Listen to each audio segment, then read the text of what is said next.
సరే, అన్నిటికన్నా సిగ్గుపడాల్సిన విషయం ఏంటంటే ఈ పెద్దిరెడ్డి రామచంద్రారెడ్డి అనే వ్యక్తి దాదాపు 2 లక్షల పైగా ఓట్లు వేసి గెలిపిస్తే శాసనసభకు వచ్చి నీ ప్రజల తరఫున నీ గొంతు వినిపించడానికి ధైర్యం చాలా. నీకు ఎమ్మెల్యే పదవి ఎందుకు? అర్జెంటుగా రాజీనామా చేయాలని మేమందరం డిమాండ్ చేస్తాం. మీకే కాదు, మీ వైసీపీలో 11 మంది ఎమ్మెల్యేలు ఇంక్లూడింగ్ మీ నాయకుడు జగన్ రెడ్డి కూడా గెలిచి ఎందుకు మీరు శాసనసభకు రాలేకపోతున్నారు? ఎందుకు మీ వాయిస్ వినిపించలేకపోతున్నారు? భయం. అంటే మీరు అధికారంలో 150 సీట్లు వచ్చినప్పుడు నోటికి వచ్చినట్టు బిహేవ్ చేశారు, ప్రజల జీవితాలతో ఆడుకున్నారు. ఇక్కడ అతని బాధితులు ఇక్కడ ఇంకా ఉన్నారు.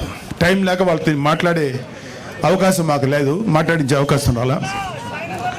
మీకు సిగ్గు, అభిమానం, ధైర్యం ఉంటే వచ్చి మీ గొంతు శాసనసభలో వినిపించండి. యూట్యూబర్లతోటి యూట్యూబ్లోను తర్వాత న్యూస్ ఛానల్స్లో మాట్లాడటం కాదు. ఇంక్లూడింగ్ జగన్ రెడ్డికి చెప్తున్నాం, వచ్చి నీ వాయిస్ శాసనసభలో వినిపించు. ఏమన్నా అంటే మాకు మైక్ ఇవ్వట్లేదు, మాకు మైక్ ఇవ్వలేదు. అరే మీరు వచ్చి మాట్లాడండి, ఆ మైక్ ఇస్తారు, అప్పుడుగా తెలుస్తుంది.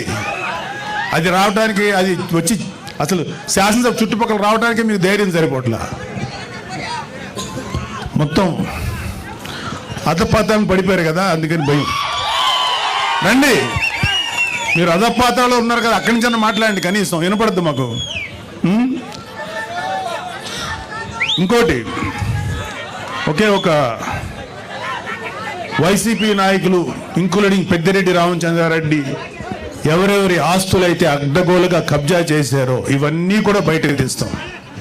చాలామంది మన కార్యకర్తలు, కూటమి కార్యకర్తలందరికీ ఒక అసంతృప్తి ఉంది, వీళ్ళ మీద ఎవరి మీద చర్య తీసుకోలేదని. అందరి మీద చక్కగా చర్య తీసుకుంటాం. వచ్చి 8 నెలలు అయింది. ముందు ఈ 8 నెలలు 1 ఇయర్లో ప్రజల సంక్షేమం ముఖ్యం, వీళ్ళ మీద పగ తీర్చుకోవడం ముఖ్యం కాదు. అయితే వీళ్ళ యొక్క క్రైమ్ని ముందు చెప్పడం కంటే కూడా ప్రజల వెల్ఫేర్ కోసం ముందు వచ్చాం కాబట్టి ముందు ఆ జాగ్రత్తలు తీసుకుంటున్నాం. ఈవెంచువల్గా జగన్ రెడ్డితో సహా, పెద్దిరెడ్డి రామచంద్రారెడ్డితో సహా అందరి మీద,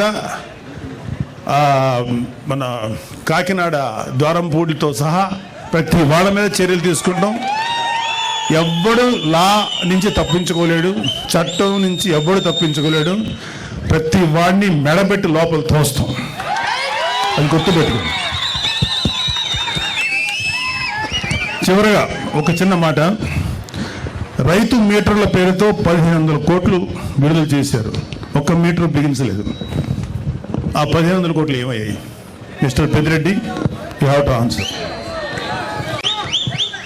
మీ పార్టీలో మీతో పాటు మైనింగ్ వ్యాపారం చేసిన బాలినేని శ్రీనివాసరెడ్డి షేర్లు లాక్కున్నది నిజమా కాదా? ఆన్సర్. గతంలో మీరు లిక్కర్ వ్యాపారంలో రాజ్ కసిరెడ్డితో కలిసి 50-50 షేర్ బిజినెస్ చేసింది నిజమా కాదా? మీ కుమారుడు మిథున్ రెడ్డి కుటుంబ సభ్యుల మీద అడ్డగోలు బ్రాండ్లతో మద్యం మాఫియా నడిపింది మీరు, నిజమా కాదా? ఎన్నికల సమయంలో ప్రజలను భయభ్రాంతులు గురి చేసి అక్రమంగా గెలిచిన మీరు ఈరోజు నియోజకవర్గం అడుగు పెట్టాలంటే భయపడిపోయే స్థితిలో ఉన్నారు, నిజమా కాదా? ధైర్యంగా వచ్చి శాసనసభలో మాట్లాడండి. మేము మాట్లాడే మాటలు ఆయన ఈ మధ్యన మొన్న ఒక మీటింగ్లో అన్నాడు, నెక్స్ట్ మళ్ళీ మేము వచ్చేసేసి జగన్ రెడ్డిని సీఎం చేసుకుంటాం, మా మీద ఎవరెవరైతే మా మీద దౌర్జన్యం చేశారు, వీళ్ళ మీద దౌర్జన్యం చేశామంట, వీళ్ళు చేసిన ఏదో పనులని బయట పెట్టి దాని గురించి మాట్లాడితే దౌర్జన్యంలా ఉంది.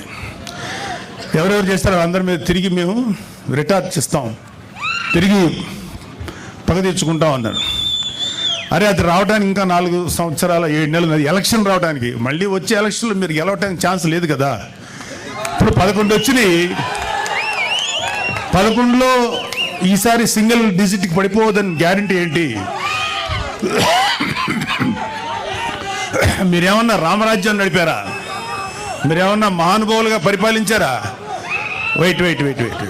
సో మీరు కళ్ళగంట మానండి. జగన్మోహన్ రెడ్డి చాలా సందర్భాల్లో మీతో మనం మాట్లాడిన మాటలు ఉన్నాయి.